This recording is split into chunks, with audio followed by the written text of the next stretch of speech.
Doctors were made aware that benzo use could cause Alzheimer's disease in 2014, and many took their patients off abruptly, forcing them to withdraw from years of physical dependence in a 1-week hospital stay. Detox centers did the same, with a higher price tag, and maybe threw in a little bit of therapy. Let's talk about the wonderful pharmaceutical industry. The pharmaceutical industry is not beneficent in their motives, as all their actions appear to be monetarily incentivized. I hate to break it to you, but detox centers are the same. For example, when Valium got a bad rap under the label tranquilizer, the term anxiolytics was introduced to describe the newer crop of benzo tranquilizers, Xanax, Ativan, and Klonopin.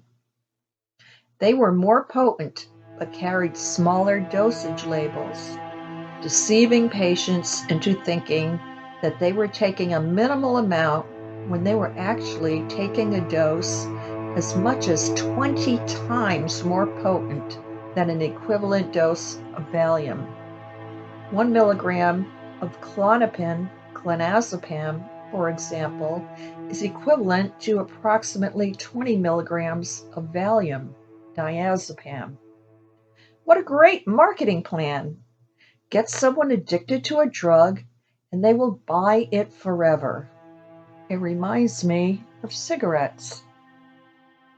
Anyone who has been made dependent on benzodiazepines by simply following their doctor's orders without informed consent knows the feeling of deception by a formally trusted practitioner. Notwithstanding the shock of discovering that one cannot stop the drug without tapering very slowly, sometimes over years, to avoid suffering severe and disabling symptoms. After that revelation, it is no wonder that millions of people are angry, realizing they have been overtly deceived to their own detriment. To add insult to injury, doctors may label them as addicts or as someone who has a substance abuse order, often by the same doctor who did this to you. The outcomes can be dire when people blindly follow an ignorant doctor's advice and treat their benzodiazepine dependency like an addiction by rapidly tapering or admitting themselves to a detox facility. They then may find themselves in an incapacitating and even life-threatening situation that can persist for years. If benzodependence were diagnosed correctly and patients treated accordingly, there would not be any cold turkey withdrawal cases. Yet, sadly, at alarming rates, rehabs and detox centers are cold turkeying unsuspecting people who are desperate to be free of these drugs, and they're charging significant sums of money, only to send people home sick and broke, to then face what may be years of suffering in protracted withdrawal syndromes. For dependence and severe withdrawal, you take the prescription compliantly as directed by your medical provider. Then, once you experience tolerance symptoms or become dependent and are facing withdrawal, your medical provider either turns his back on you, in some cases treating you like a drug-seeking addict and refusing to provide the repeat prescriptions you need for a slow and controlled reduction plan, or else your provider has no clue how to manage benzodiazepine withdrawal at all. So, the big question is, should you go cold turkey and just be done with it? Well, let me sum it up first. Going cold turkey could kill you. Going to a detox center will kill your bank account. First, if you're considering going off your medication cold turkey, don't. It could kill you, literally. Following the discontinuation of a benzodiazepine, withdrawal typically peaks somewhere between 1 and 3 weeks, and it is worse than heroin withdrawal. The list of withdrawal symptoms you see are horrendous, but the worst of them are psychosis, hallucinations, and seizures. The seizures is what will cause the death. And the last stage is severe hallucinations, along with these seizures. The International Coalition of Drug Awareness states that dropping cold turkey off any medication, most especially mind-altering medications, can often be more dangerous than staying on the drugs. The most dangerous, and yet the most common mistake someone coming off any antidepressant, atypical antipsychotic, or benzodiazepine makes is coming off these drugs too rapidly. End of quote. Many who go to jail for short periods of time, unknowingly or immediately, are forced to go cold turkey and have died. Take Jesse Jackos, who only after 7 days died because they did not give him his Xanax. Jesse Jackos was a 32-year-old Texas man who had been prescribed Xanax for an anxiety disorder.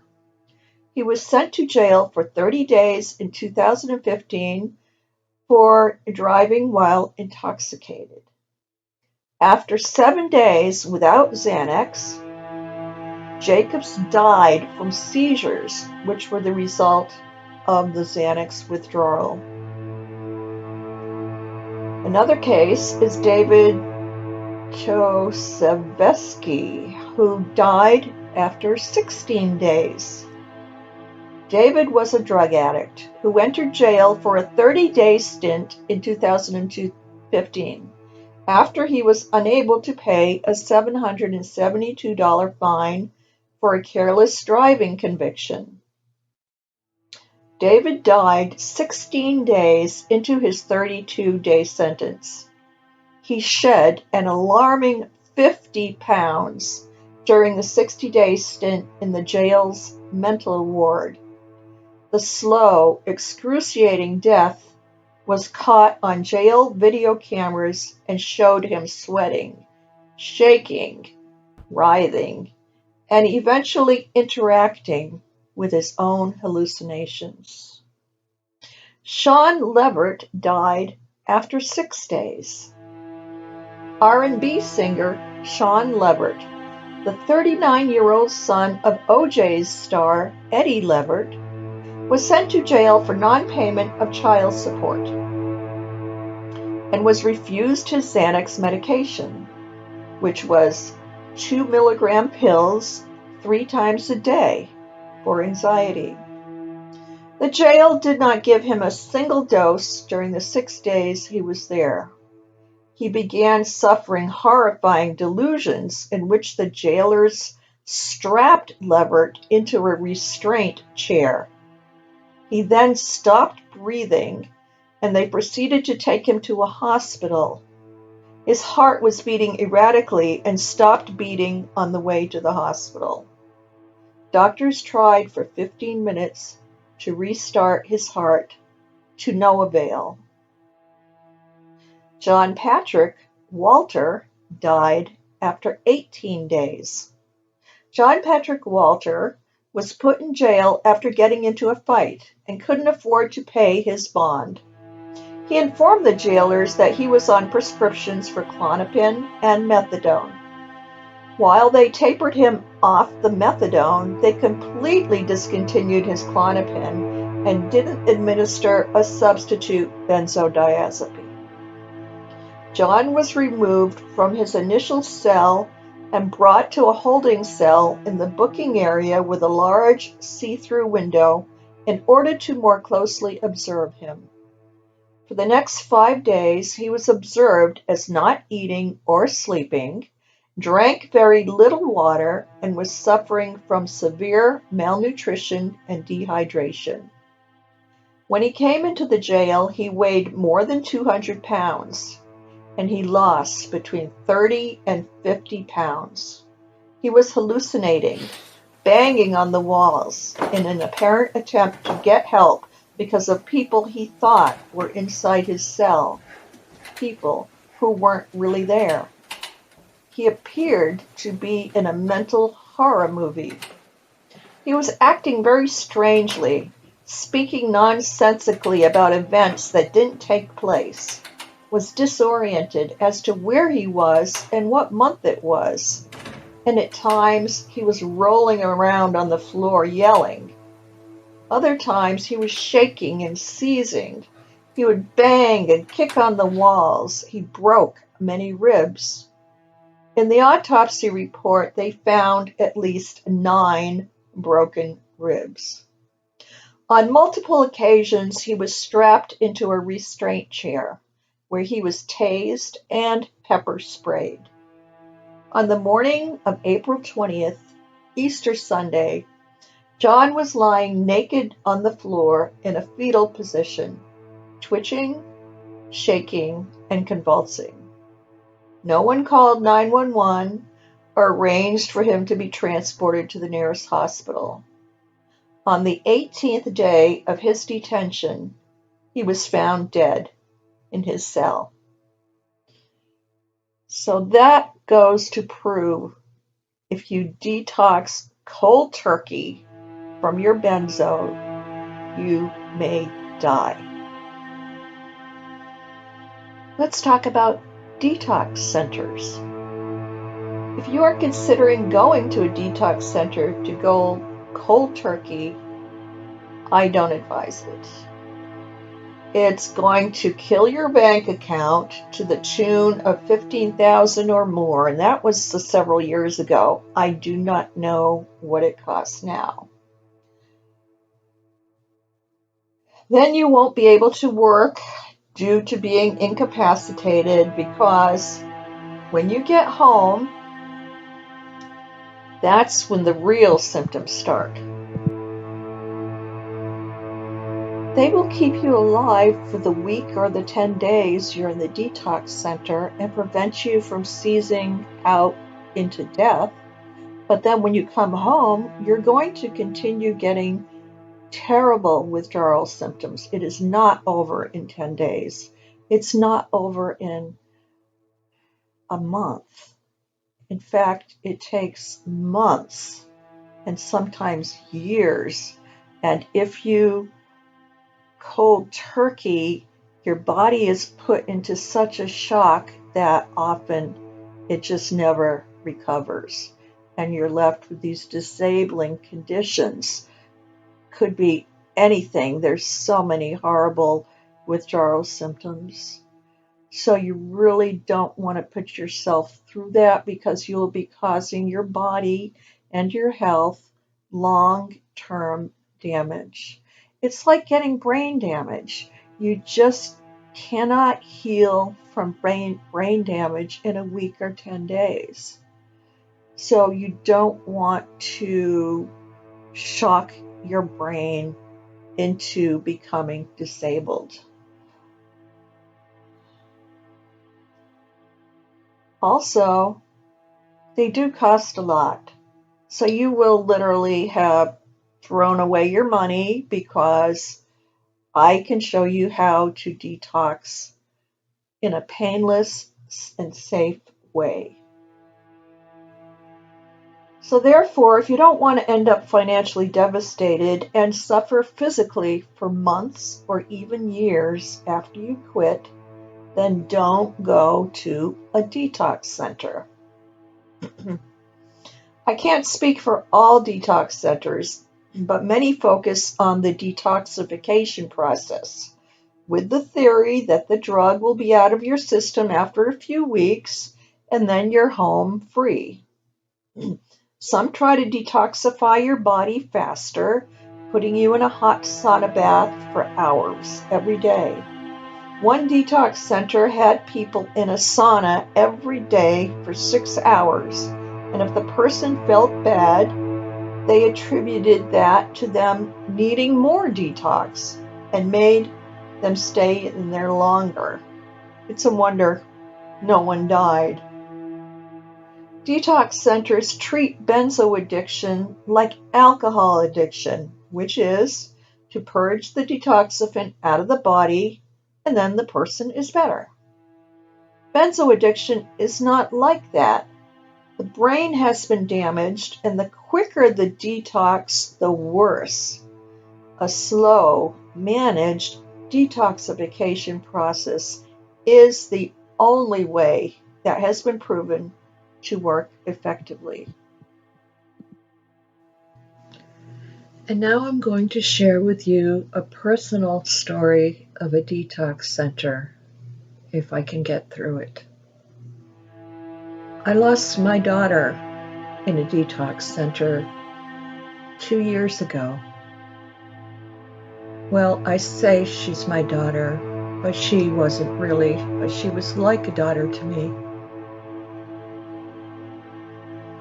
She studied with my son in college, where they were both studying to become a nurse. I was going through my detox at that time, and I shared with her how I was having a horrible time sleeping, and she told me that she had trouble sleeping too, and shared with me that she had been on prescription medication and was on some pills, and they just weren't working for her anymore. And so I was relaying to her the different herbal remedies she could take to help that had helped me. I did not know that she had a drug problem other than prescription drugs the doctor gave her, apparently starting in high school, with Adderall and other things.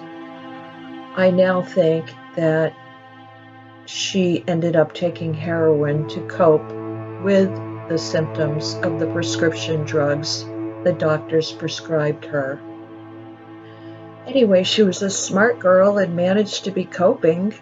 I did not know about her heroin use at all until she went to the University of Florida in Gainesville. She was so smart that she won a free and clear 4-year scholarship as a summa cum laude graduate of Palm Beach State College. However, when she got there, apparently the stress was a lot, and a friend of hers from Palm Beach County went up there and gave her some heroin. I don't know the extent of her addiction, but she dropped out the first semester and came back and put herself into a detox center, one that was paid for by the Obamacare plan that she was on. So it was a state-run facility. She was in there for about 6 months, and her mother could have limited contact with her occasionally, but they didn't even really let her have phone calls to anyone else or even texts. They had to take her phone away. I guess that's the practice. I missed her so terribly, and I loved her so much.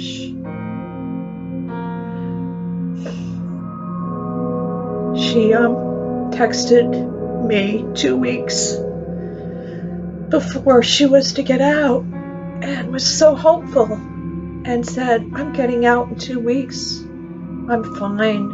I'm doing good. And I'm coming home. And I'm going to come visit you the first thing."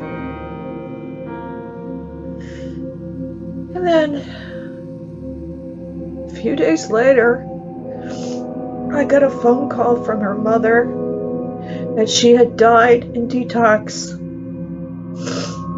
Died in detox? I said, Well, how did she die? Her mother said, they said it was COVID. This was right at the beginning of the pandemic. I said, COVID? She didn't even have a cold, did she? You spoke to her. She texted me that she was fine. The mother said, no, she wasn't sick at all. She did not even have a cold. And to my knowledge, the mother still doesn't know the cause of death.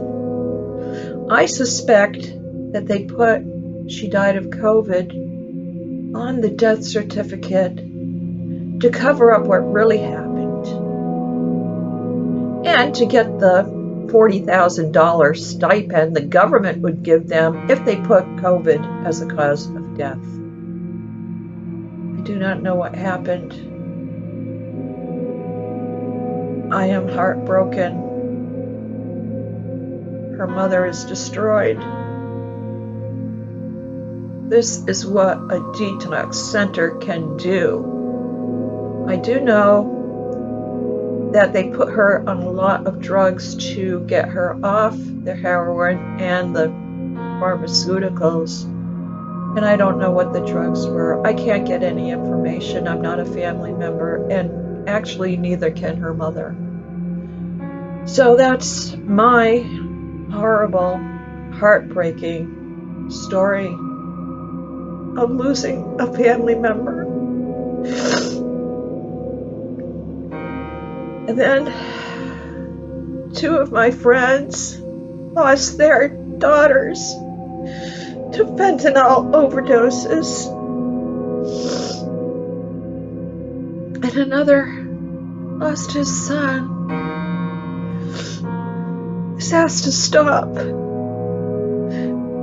This has to stop. This polydrugging of our children and our young people has to stop.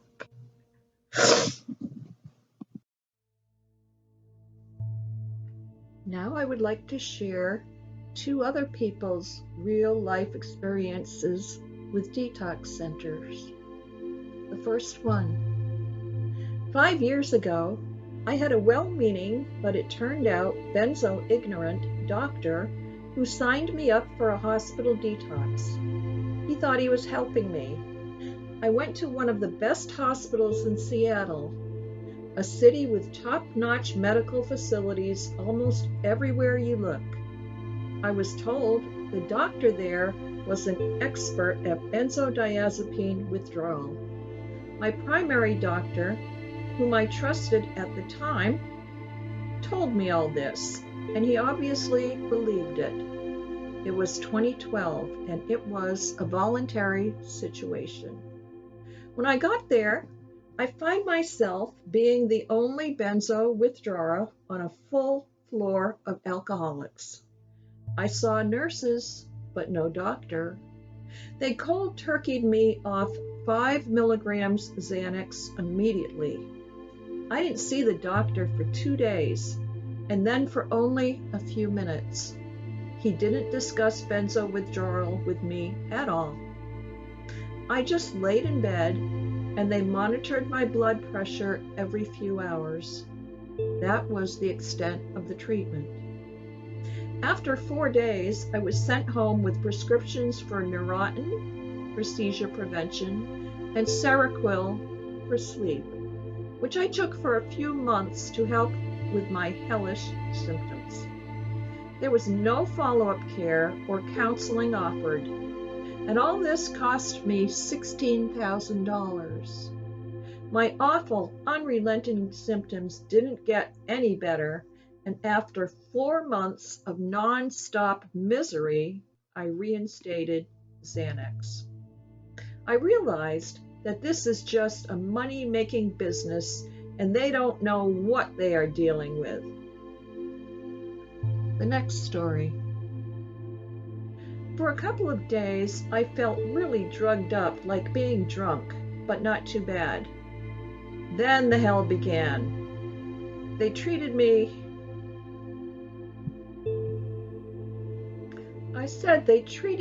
pretty much like you would treat a piece of garbage.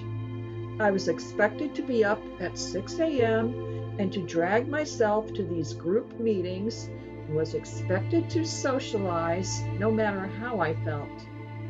The group counselors were all ex-drug addicts and yelled at me, saying that I was no good and would be back on the streets. Mind you, I was a successful mortgage broker who was never on the streets. But the counselors treated every single person as if they were a dope pusher who sold to kids. After 4 days, I told them I had enough torture and I wanted to go home. They said, "No way."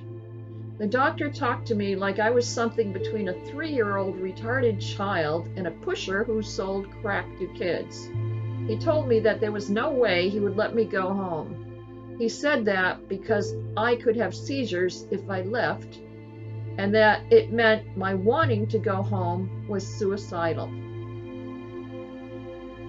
I asked if they could just give me enough phenobarbital in order to get on the plane to get home.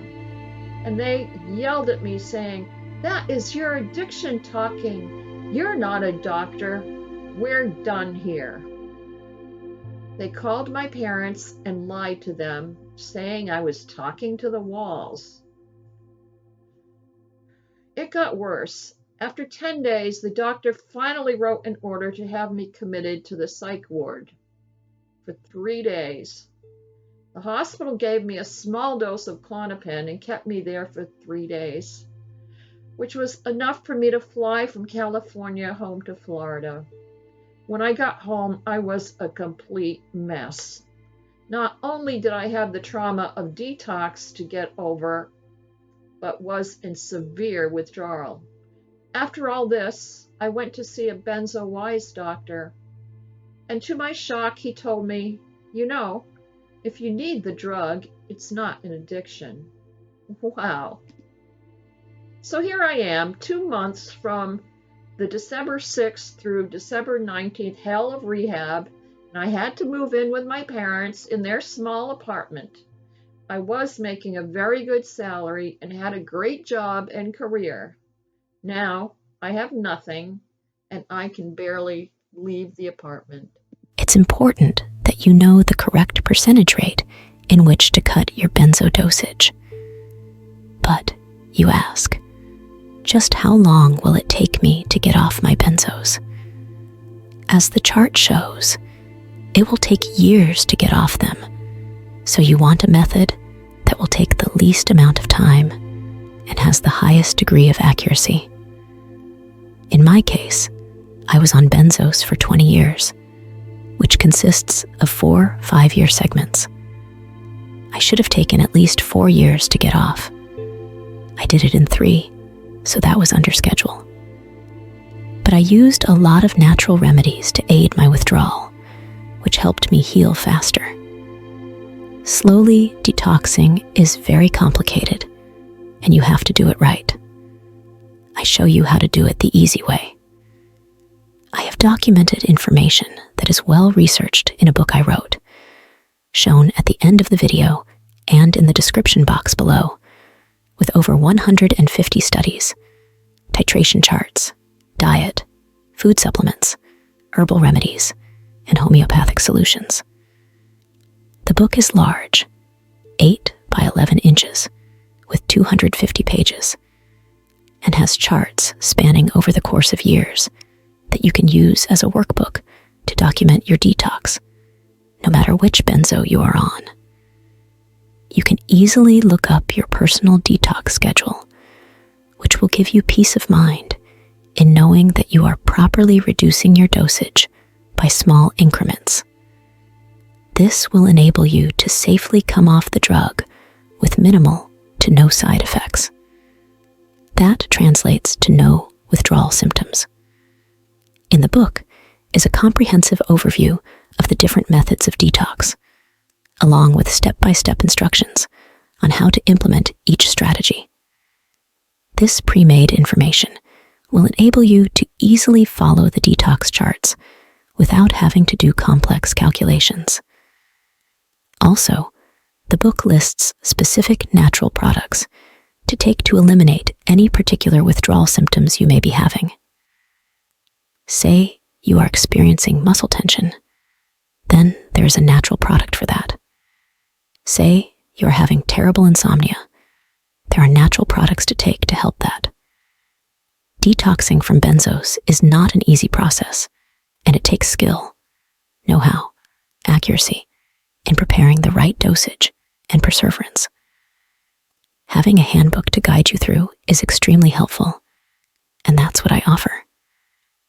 Detoxing from benzos is a complex process, one which will save your life.